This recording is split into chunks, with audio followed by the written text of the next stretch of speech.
Hey, what's up everyone? Paul from Grindhouse Funhouse, and today it is a collection update for the month of July and August.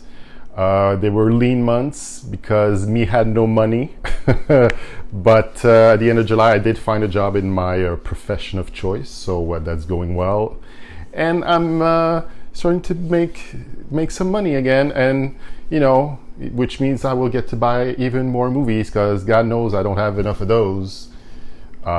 So yeah, but the stuff I did buy were quality picks, I feel like, so I will show them to you right now. First up is the only DVD I purchased, and it is Scanner Cop right here. I got this at a flea market in Bromont, Quebec, so it's a really nice flea market. This is the fourth movie in the Scanner series, and it is written and directed by Pierre David. Who is Pierre David? Pierre David produced many horror movies in the early 80s. Movies for David Cronenberg, like the first Scanners movie, of unknown origin.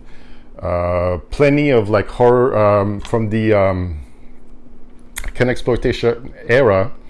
A lot of Montreal shot horror films, and I guess he decided back in, what was this, 1993, well, you know what, I'm gonna give it a shot, and this was it, a follow-up to the first three Scanners, and it's a very Canadian movie but shot in LA. So if you've seen Canadian movies of the horror kind, you know what I mean, like that vibe of it all.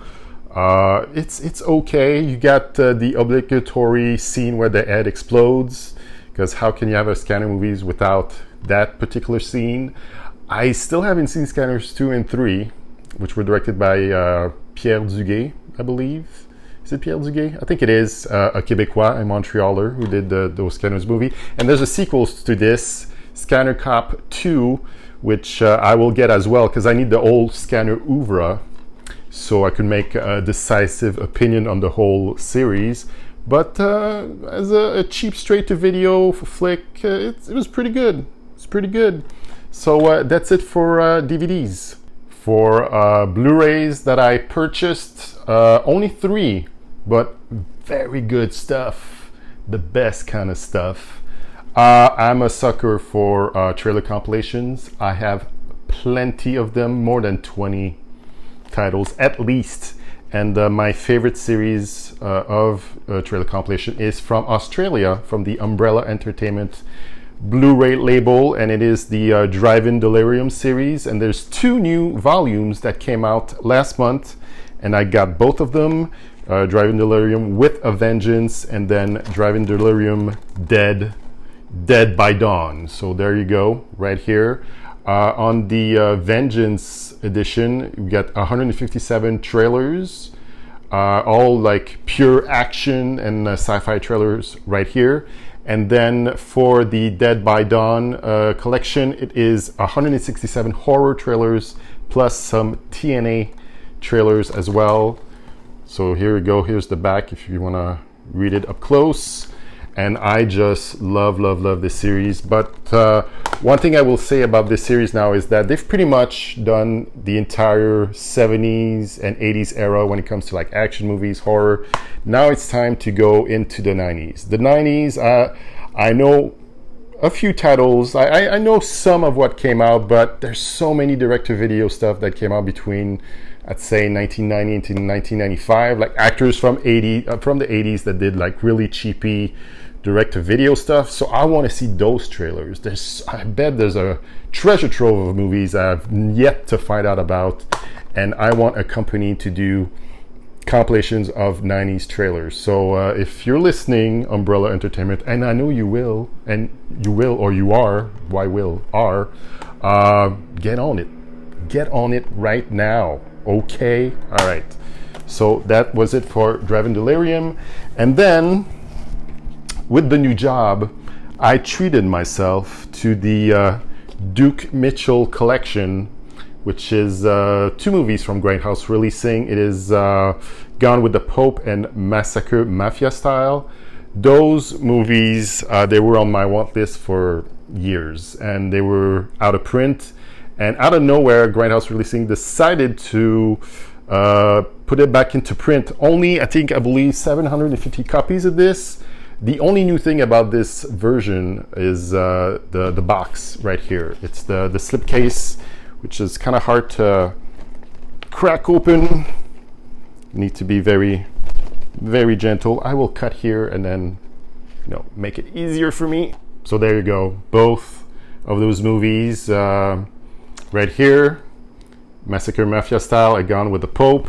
The Duke Mitchell was an actor back in the day, a comedian, was a crooner, and he decided to make Massacre Mafia Style out of his own money as an independent movie back in 1972. And it was from stories he heard from underworld characters and run-ins with people of that ilk, and decided to make a really apparently violent movie. I saw the trailer. I've never seen the movies. I was waiting for the right occasion. I actually was waiting to get my hands on both of these, and I have now, and I'm probably going to do a double bill of both of those movies. And the movie was saved by Bob Moraski, who's a fellow film editor. He won in 2010 for The Hurt Locker, and Sage Stallone. Both of them are the owner of Grindhouse Releasing, although Sage died I think it was like 5 or 10 years ago. So Bob is still in charge of the company. All this to say that these were really sought after, and I'm very happy that they decided to re-release them, even if it was for a short run. It was definitely a FOMO move of my part. I was afraid I would miss out, and I did not. I'd ordered them on Diabolique DVD, and very glad I did. So both of these gangster movies I will get to watch very soon. I also got a few magazines. I know every time I get a new issue, I always show it in these videos, and I will do this. So again with Fangoria number 4 with Midsummer on the cover. The director's cut just came out yesterday, Friday, August 30th. I have yet to see the movie. Did not have time, but I might go see the director's cut. I am not too sure, but Fangoria, they do it very, very well. A really good job. This is the last issue for this year because it's only for a year. I'm debating on resubbing because it is quite expensive. The shipping costs as much as the subscription itself. Each issue would come for us Canadian at $30 a piece. I love Fangoria, but $30 a magazine is kind of insane. But knowing me, I'll probably bite the bullet. But I need to actually finish this because it's, as you can see, it's always this thick and it takes a while to get through. But yeah, I'll get on it. I also got at Fantasia Festival this year. There was a special limited edition of Fangoria. It's really thin, as you can see, not as big as this one. All about the festival, and they talk about the Phantom of Paradise because there was a showing with Paul Williams in attendance. So that's a pretty cool collector's item that I have, and a few of my horror-loving friends here in Montreal have as well. So that was nice. And then at the Bromont Flea Market, where I found Scanner Cop, I also found this famous monster of Filmland, just that cover along like Jaws versus Ape. It's just amazing. And I knew of the magazine, but never actually bought one or perused one. And I thought, why not for $3? Get my hands on this, and I'm actually thinking about probably doing just a quick video, just going through all the pages within it. I think that would be kind of cool. So yeah, that was it for the magazines. And finally, as you well know, I am a vinyl soundtrack collecting nut, and I have quite a few I've purchased because those were the cheapest things I could buy in the last 2 months. So I got a few cool picks. Not so much of the Grindhouse tip, but cool nonetheless. First up being The Spy Who Loved Me, James Bond. It is the music is by Marvin Emlich, and it is the Roger Moore era in the James Bond canon, which it looks pretty cool right here. So I got that, and then another one, a little Chevy Chase in Foul Play with Goldie Hawn.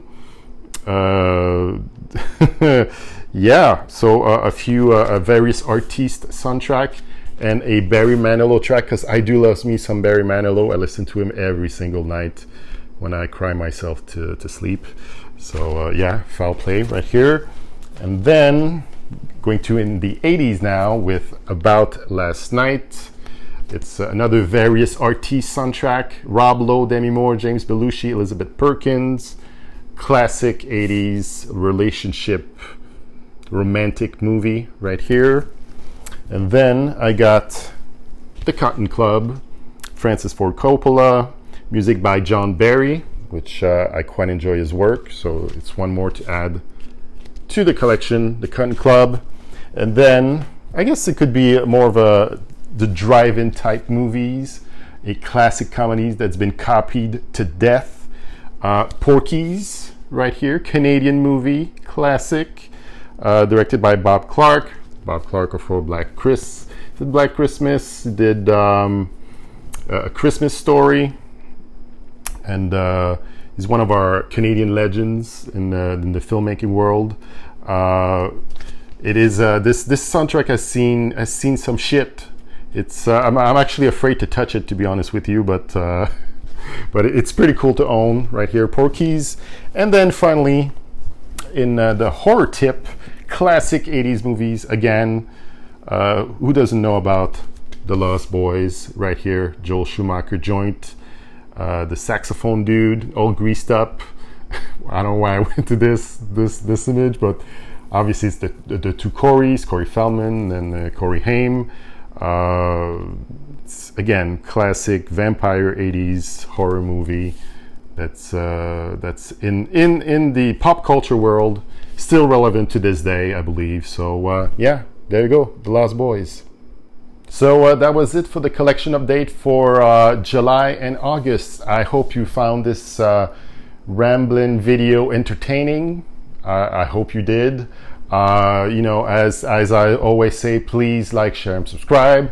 Check me out on Instagram at Grindhouse Funhouse, where I post on the daily about all things cult and underground cinema, horror, and all that good stuff. What else? More videos coming soon. I have a few more from the Fantasia Film Festival I want to work on. It's on the list. It's gonna get done.